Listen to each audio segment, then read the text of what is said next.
Happy Sunday, guys, and welcome back to my channel. One thing I'm gonna miss so much when we move from this house, not that we're moving yet, but when we do, is I'm just gonna miss the lighting in this room.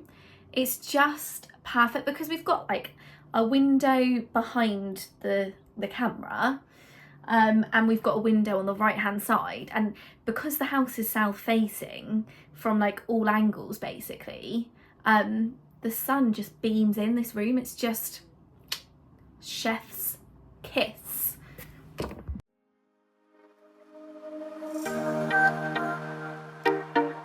Sorry, just have to have a little rejig of the camera there. So yeah, welcome back to my channel. This is, I think, week 7. And after doing my poll on Instagram, I was planning on doing a like a little autumn winter transitional fashion shopping trip, and taking you guys along with me. But I went to town this morning, so it's Saturday today, so you'll be obviously watching this tomorrow. I went to town this morning and there was just nothing in the shops. I went into Primark and basically just everything was on sale. So if you want some of last season's stuff, then there is a sale. There were a few like new bits, but nothing really tickled my fancy. There was so much Rita Ora stuff, and I've just not really been a fan of that whole thing. So yeah, I left there, went to H&M because I was like, oh, maybe I'll have better luck in H&M. But no, there wasn't really anything in H&M apart from just basics that I needed, like t-shirts and stuff like that. So yeah, that was that. Ben came down to meet me in town. We went for lunch on Poole Quay because there's the Seafood and Sounds Festival this weekend down there, which was just a really nice vibe. And then my mum and her partner walked past, so we grabbed them in, and yeah, so that was nice. But obviously I was supposed to be doing that. So last minute, I am going to do just a little bit. Today's just going to be more of like a catch-up one, and also some big sister questions. So my cousin suggested to me something that would be quite good would be to do like big sister questions. So like, I'm the big sister, and just answer some sort of like generic questions about life. And yeah, I thought that's a good idea. So I asked ChatGPT for some questions. There's literally so many on there. So I'm just going to pick a few out and I'm just going to answer them. But before I do that, when I was in town, I went to This Works, and back on the book talk, I've picked up 2 Elsie Silver books. This one was £3. It's Off to the Races, Gold Rush Ranch, and Reckless, which I think you're supposed to read like this series, the Chestnut Springs series, in a particular order. But then I did also see somewhere else that it's like a different couple each one. So I'm just gonna give it a go. It's not obviously the right way round, because I think this is like the 4th one in the Chestnut Springs series or something, but I'm gonna give it a go.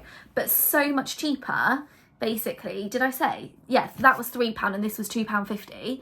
I don't know whether or not I said how much that was, but yeah, so much cheaper than Amazon. I went in there to get more Colleen Hoover books. I'm not finished with her yet, but when I finished the last one, which was Hopeless, was it Hopeless? Yeah, Hopeless. I went to order the next one in that series. I can't remember the name. And yeah, I just, for some reason, I think it was like £9 something. And I was like, I'm going through these books like one every other day. I can't be spending £9 every other day. Now I've read all the £5 ones from Amazon. So I'm just being a bit stingy, but because I'm reading so many, that's a lot of money. And no, I don't want to get a Kindle because I love just reading the book itself. So I'd seen on TikTok people going into This Works, and I went in there just to see what Colleen Hoover books they had, but also thinking that when I finish Colleen Hoover, I'm going to move on to Elsie Silver anyway.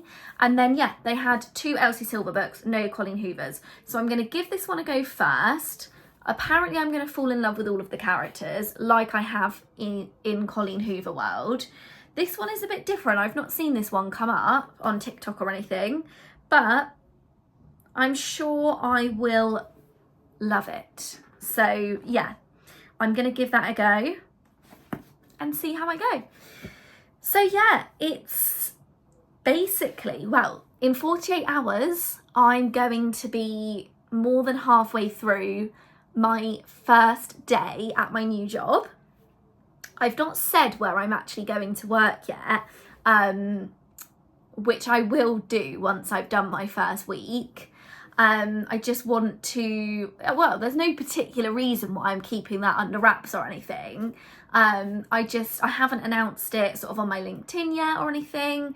I'm going to work for a children's clothing brand it's in fashion marketing, where I'm going to work as a marketing executive for a children's clothing brand. There's loads and loads of children's clothing brands, but if you're local to this area, then there's probably only a few maybe that you will know it is. So yeah, and it is a local, well, they're a global organisation, but their offices are based locally. So yes, I'm so excited. I need to go, and I don't need to because I've got so much, but I need to go and get some new stationery. I need to get a new pencil case, new pens, new notebooks. I even feel like I need a new bag. It's like back to school, isn't it? I haven't started a new job in so long, and I'm literally doing the biggest shift ever from my last role to this role. My last role was just completely different. So yeah, I'm really excited. I cannot wait to get started. I'm a little bit nervous, I'm not gonna lie, but it's gonna be okay. I'm gonna smash it. I'm sure I am. So yeah, I've had a really good last week. It's been so busy. I was on a panel at a lunch club on Thursday, and that was a really, really nice day, which is part of the reason why I thought, well, if the clothing, if the shopping vlog isn't going to work, I'm going to do this one, because Thursday's panel was all about basically character. So what stories have shaped your life, bit about your values, bit about how your story and your values have shaped your business, all sorts of things around character basically. And I was on the panel with 3 other fantastic human beings, and it was just such a nice moment. I got to talk a little bit about my dad, and I guess for those of you who don't know me personally through Instagram or LinkedIn, you won't know the story about my dad. And I am gonna do in November on his anniversary, which will be 7 years. I'm just gonna work out what's going on here. I am gonna do a bit of a story, I guess, on that, and also a grief sort of a vlog about that, basically. A vlog about what happened in the years afterwards, how I've dealt with grief. I'm going to do that around his anniversary, just because I think that's a good time to do it. But yeah, I got to tell that story a little bit on Thursday, which was really, really nice. And yeah, it was a lovely day. I met some wonderful people. So yeah, that's why I thought, you know what? I feel like a video along that sort of line would be good for today. So yeah, without further ado, we are doing more questions. I mean, I did questions last week, but I like these questions. So I asked ChatGPT and I put in there, what did I put? Big sister questions for a vlog. So I'm 28. I feel mentally about 82. So, yeah. But I feel like I've lived a lot of life for a 28-year-old. I feel like mentally I grew up so young because of everything that happened. And I feel like maybe I've just always been like, well, people say like I'm wiser and more mature than my years anyway. I just feel like I haven't been here for 28 years. I feel like I've been here longer than 28 years. And my mum always said that from even when I was really, really small. She was like, you've been here before because you know too much. So that makes me sound really like big-headed, but I mean that in more of like a spiritual sort of way of like, I guess, yeah, like I feel like a bit of a wise old owl. People, you know, do come to me for advice, which I'm really grateful for. So it's given me like a few sections of questions. So it's got like personal and lifestyle, beauty and skincare, fashion and style, relationships and social life, personal growth and self-improvement, health and fitness. So yeah, it's got like however many different sections. So I'm just going to take like a couple of questions maybe from each one and just see how we get on, basically. So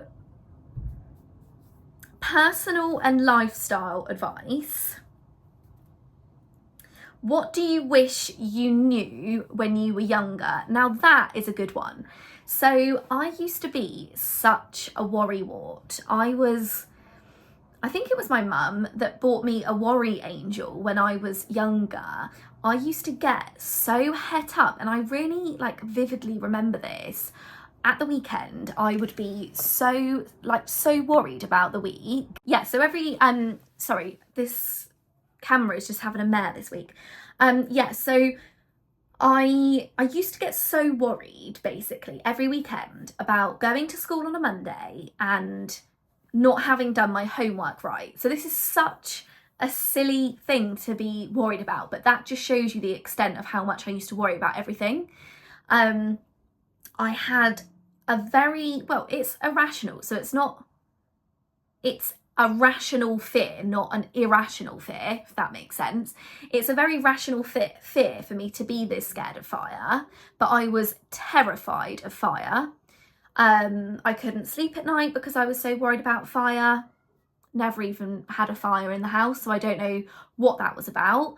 I just used to worry about everything, and I really wish, because I hadn't experienced anything, like I had the most dreamy upbringing in childhood, and this week me and Ben were basically like talking about our childhoods and what we got up to in our upbringings, etc. And we were both saying how lucky we are to have had like such incredible lives. So I had nothing to worry about, but I was terrified of things. And so Mum bought me this worry angel, and it was basically just to help me like stop worrying about stuff. And one piece of advice, which I think that was the question, yeah, what do you wish you knew when you were younger, is I just wish I could have said to little Megan to just calm down a little bit with the worrying, because I don't worry at all now. Like I don't panic because I know that everything is going to be okay. And yeah, I wish that I could just tell that little stressed out girl to just chill out and just stop worrying about tiny little things, because it's all going to be okay. Like it's going to be fine. So yeah, that's that.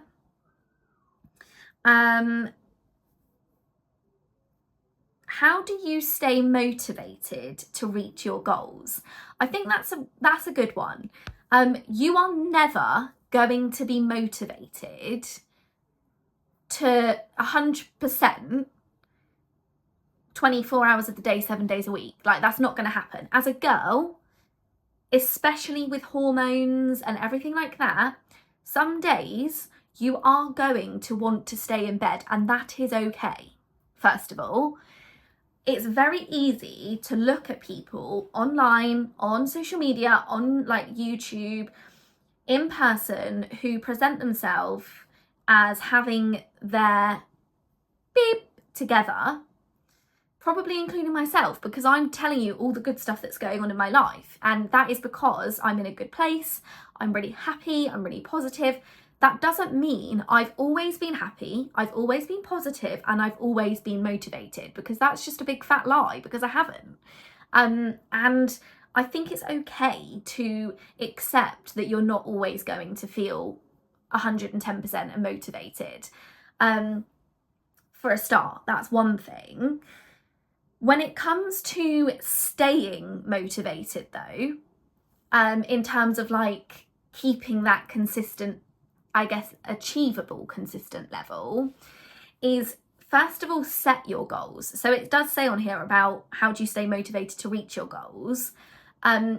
First of all, having goals and having the right goals and making these really clear and really concise with time frames, with tasks.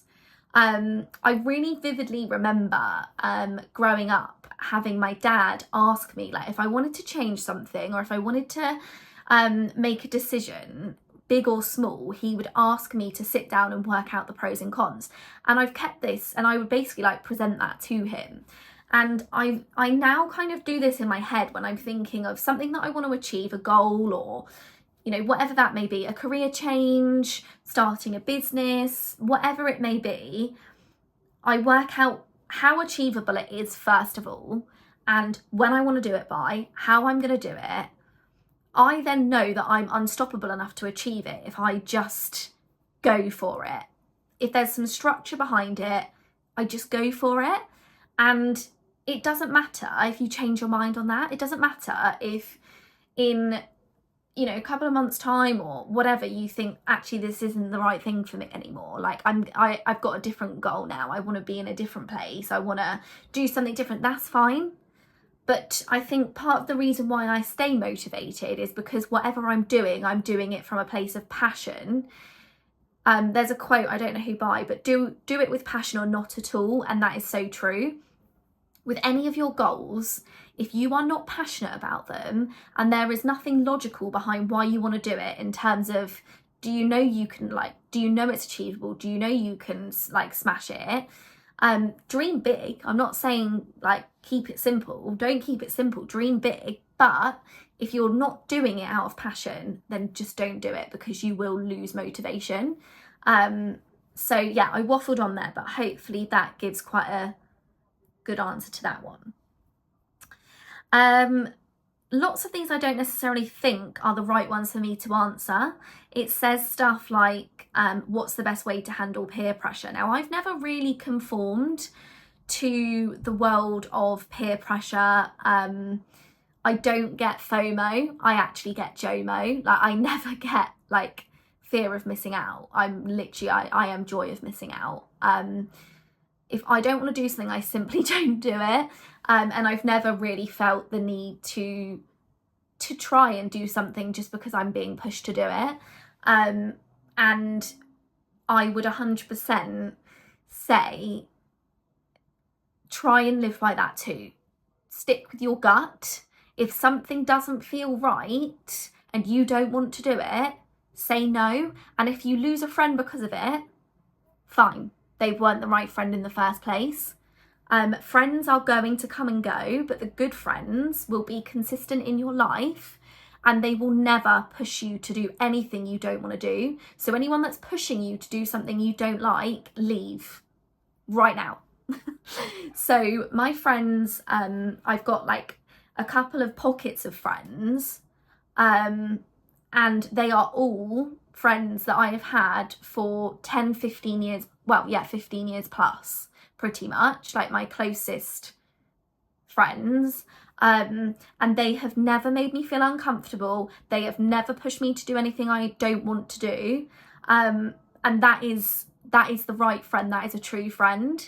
If someone's pushing you or making you feel uncomfortable, then leave that scenario, basically. beauty and skincare. How can I start wearing makeup without overdoing it? This is a good one because I have never really worn much makeup. I did mention in one video about how at one point when I was struggling with my skin, I did used to cake my face in Estee Lauder like quadruple wear is what it was basically like because I was layering it up so much. But that was only for a short period of time. If you don't want to overdo it, go with a tinted moisturiser or like what I wear, which is the L'Oreal Glotion. It just gives you like a really light, dewy glow. People say, oh, you're glowing. You must be so happy. I am, but it's not because I'm happy. It's because of the Glotion.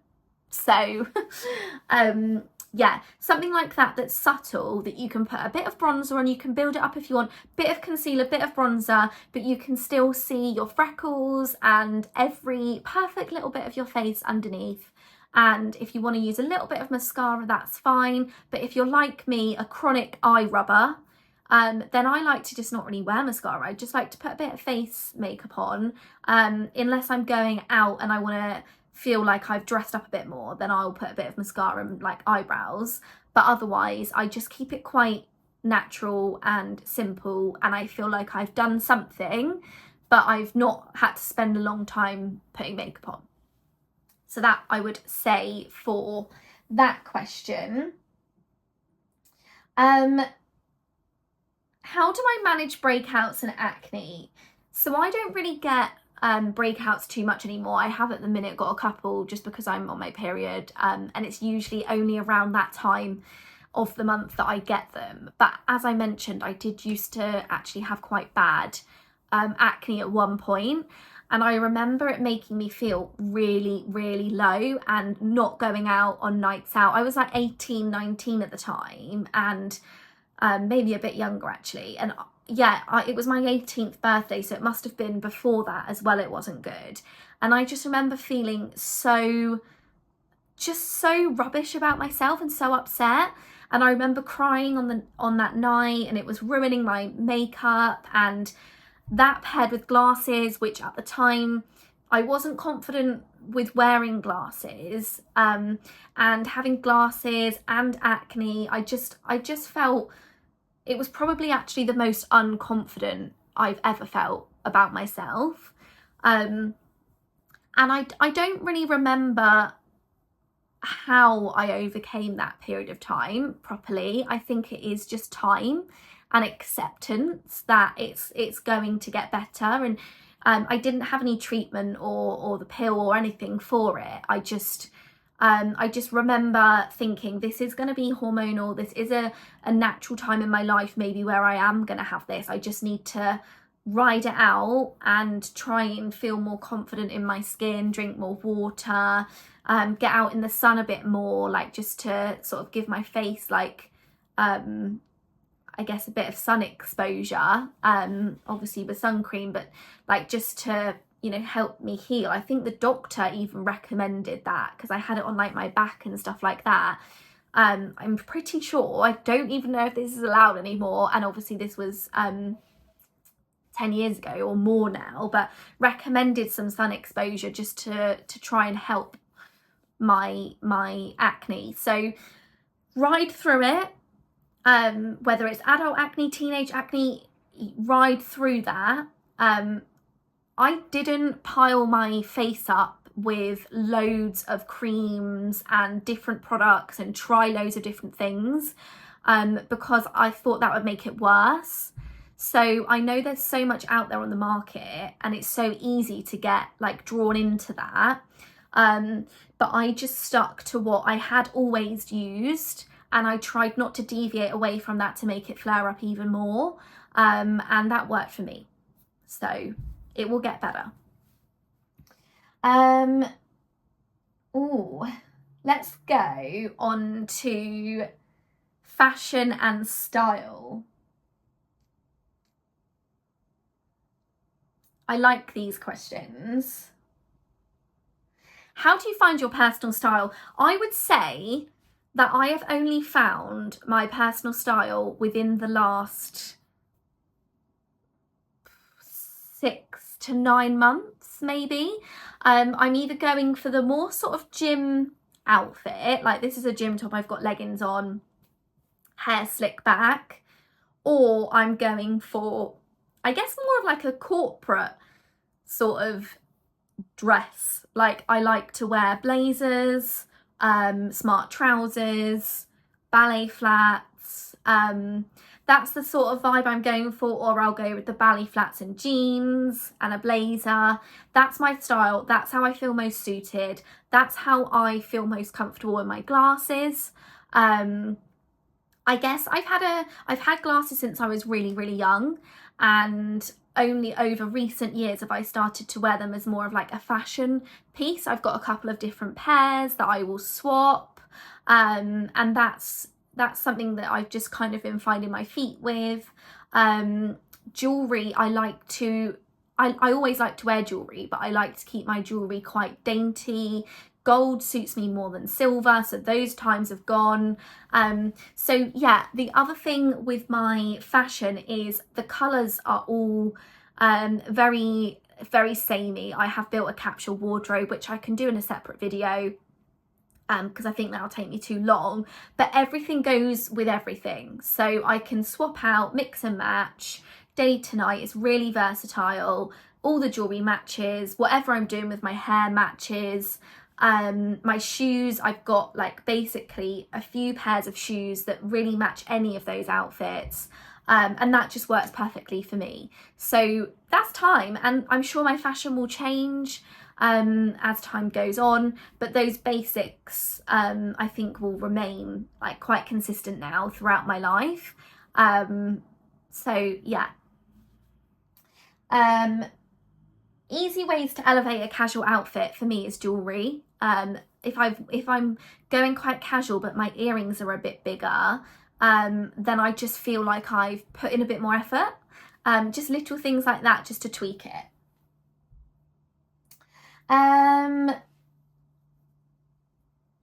Relationships and social life.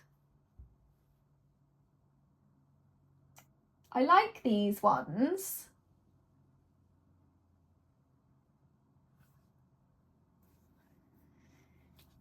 What's the best, sorry, that was a really long pause because I'm just reading them all. How do you keep a relationship strong and healthy? Me and Ben have been together coming up 4 years now. I'm his longest relationship, but I have had other relationships beforehand, and I've been very lucky that I've never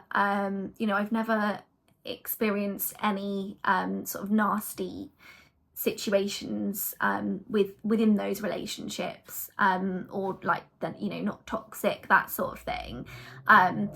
However, this is different.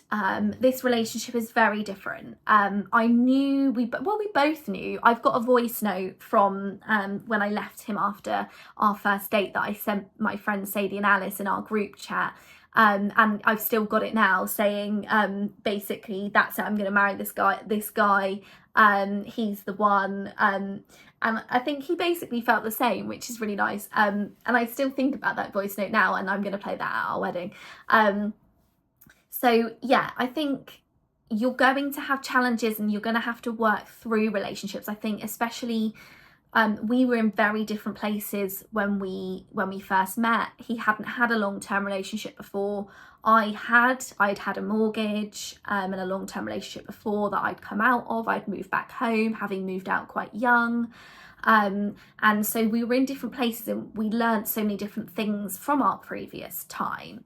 But I think having patience with each other to like work through different challenges and not just giving up is really important. Being best friends is really important. Our relationship is based on taking the mick out of each other, and we have so much fun doing that. We're kind of a bit of a comedy sketch, really, if you spend any time with us, because we do just like rip into each other. But I think you have to have that. You've got to be able to like have a laugh with each other. We have such a fun time when we do that. And being able to just do really simple things and not feel like you've got to go and spend loads of money or go and do loads of fancy stuff. Like the best times that we have together are when we're just going for a walk, or we're going and getting like a pizza in our favourite place, which is really simple and easy, or we're going to walk to Nando's because we can walk there from our house. It's that sort of stuff that I love. Obviously I love the holidays and, you know, all the, you know, the more expensive things, but just even being at home watching a movie on a Saturday night with a takeaway with our cats, like that is the happiest place I could possibly ever be. And I think being able to have that in a relationship is really important. If you feel like you constantly have to do things and like go out and have plans all the time and be with other people all the time, and you can't just the two of you sit and have a good time just at home or by doing something simple, then that for me is maybe not what constitutes a strong relationship, if you see what I mean. So that's one question on there.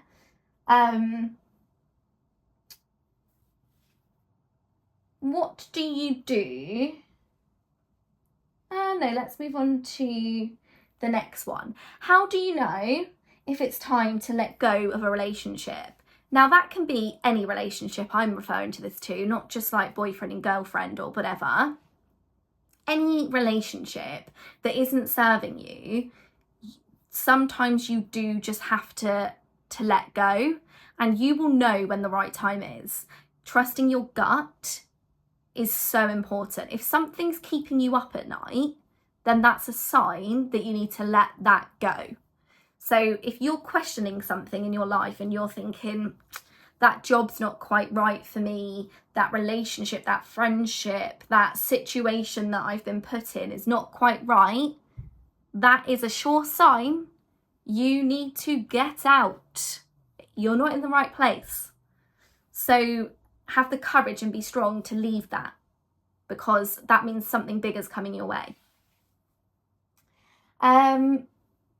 Personal growth and self-improvement. I think we're going to do 2 more because otherwise this is going to go on forever. I could do loads more of these. How can I learn to be more assertive and stand up for myself? This is an interesting one for me as princess people pleaser. That I have always been. I've realised that I've got to this point in my life now where I don't actually people please anymore. And I think that's because the people in my life don't take advantage of me. So I don't think it's because I've changed necessarily. Obviously I have changed, but I don't think it's because I've like particularly done something. Like I can't like give you advice and say, I did this to stop becoming a people pleaser. I just think I've assessed over time that the people that I have around me now don't take advantage of my kindness, my ability, like inability to say no. So actually I don't have to worry about being a people pleaser because I'm surrounded by the right people, if that makes sense. So watch that, like think about the people around you, and if actually they're just taking advantage, you don't necessarily need to change. You just need to look at the people around you and think, maybe they're not quite right, because they shouldn't make you feel like you're in that like people pleaser box, if that makes sense. How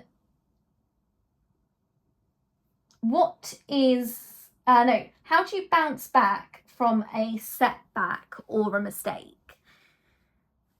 Keep trying. You're going to have so many setbacks and so many mistakes. It's a given. But keep pushing through them.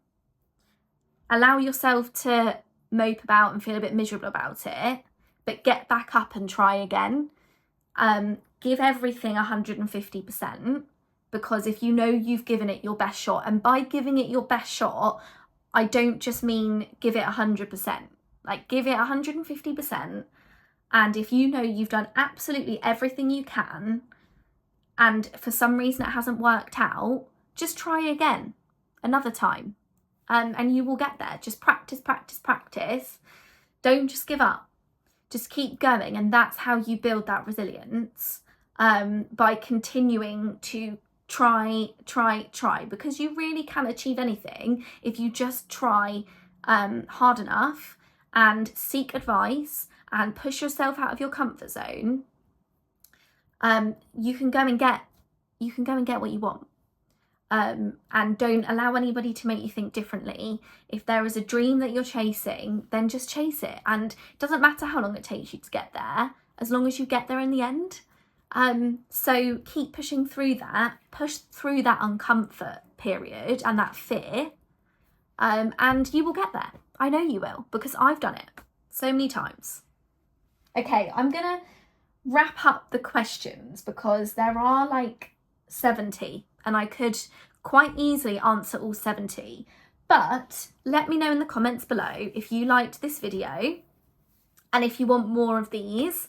I would love to do more because I love the big sister chats. So shout out to Amelia, who I know is going to be watching this, for the idea, because it was a wonderful idea. So yeah, let me know if you want more. If you liked this video, please like, subscribe, all of that jazz. And I will see you next week. I hope you have an amazing week. Make good choices and go and smash the world. Smash the world. Go smash it. You can do it. I believe in you. And if you want to pop me a message on Instagram, if you've got any questions, then please do, because I am here. I am now your big sis. I'm my brother's big sis, and he'll call me all the time. And so will my friends and family if they need something. So I'm here. I'm the big sis that you can message on Instagram whenever you need me. So yeah, have an amazing week, and I will... Oh, well, that was a great end to the video. Have an amazing week, and I will see you again very soon. Love you all.